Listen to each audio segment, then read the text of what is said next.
Das ist auch schön, wenn hier nicht viele Leute sind, ja. Genau. So, jetzt schmeißen wir mal die GoPro über Bord. Okay.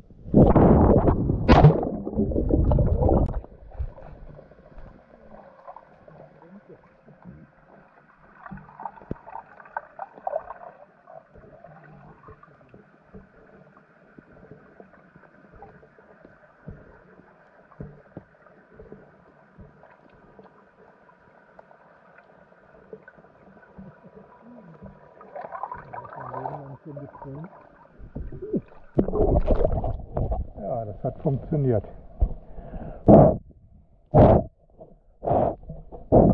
Versteht man mich? Machen wir gleich nochmal.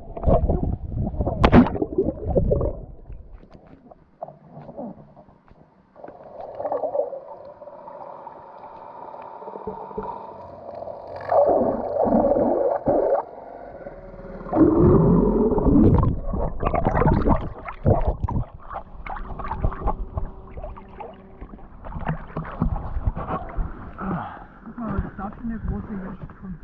Ja, was für ein Blödsinn.